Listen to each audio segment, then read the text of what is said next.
Hello everyone, I'm Dr. Anshu Nagpal, Senior Consultant Physician in Miracle Apollo Cradle Spectra, Sector 82, Gurgaon.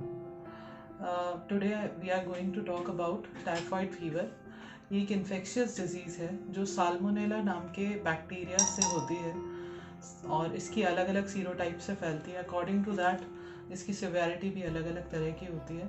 Usually इसका transmission फीकोरल root से होता है, that means poor hygiene और dirty water, और अगर खुद sanitation, improper sanitary disposal of faeces, इन सब के कारण ये यूजुअली फैलता है।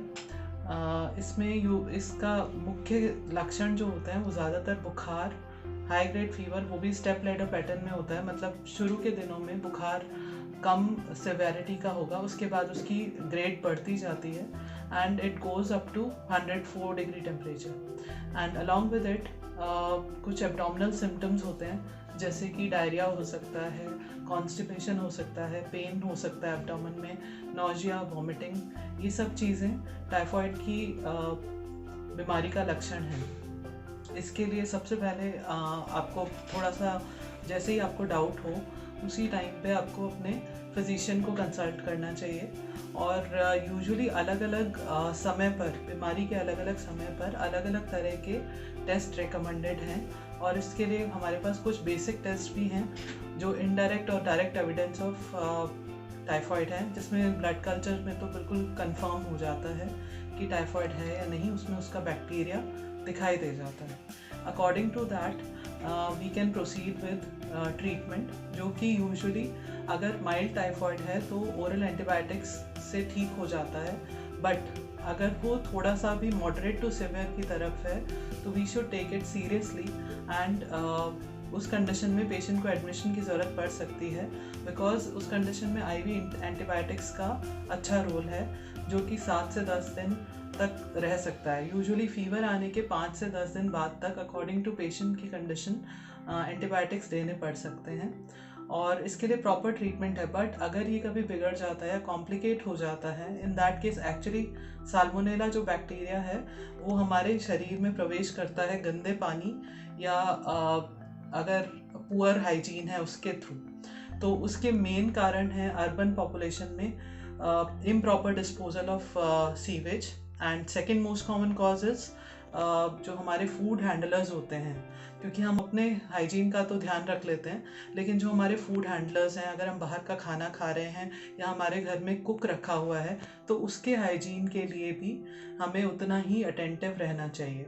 तो उनका अगर इम्प्रॉपर हाइजीन होता है तो उनके हाथों के ज़रिए हमारे खाने में, हमारे पेट में इस तरह का बैक्टीरिया पहुंच जाता है और वहाँ से वो हमारे लिम्फ टिश्यू में जाके और पूरी बॉडी में स्प्रेड हो जाता है और टाइफॉइड फीवर करता है।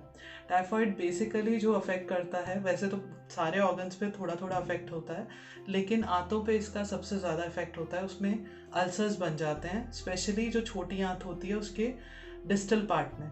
तो उस कंडीशन में अगर वो अनट्रीटेबल हो, बिना ट्रीटमेंट के रह गया है या फिर कॉम्प्लिकेट हो गया, in that case there are chances of intestinal perforation, मतलब आंत के फटने का डर रहता है। So we should not at all ignore it, and जैसे ही आपको सिम्टम्स लगने लगे टेस्ट कराना चाहिए और as early as possible treatment लेना चाहिए। दूसरी बात, ट्रीटमेंट से बिल्कुल ठीक हो जाता है।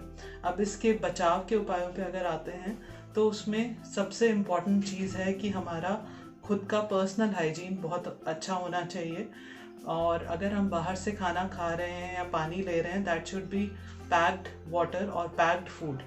और अगर मान लीजिए इस तरह की कोई सुविधा उपलब्ध नहीं है तो we should not consume at least raw food, क्योंकि पके हुए खाने में फिर भी बैक्टीरिया या किसी भी तरह के वायरस या इन्फेक्शन होने के चांसेस कम हैं, क्योंकि रेज टेम्परेचर के कारण ज़्यादातर बैक्टीरिया और वायरस उसमें मर जाते हैं।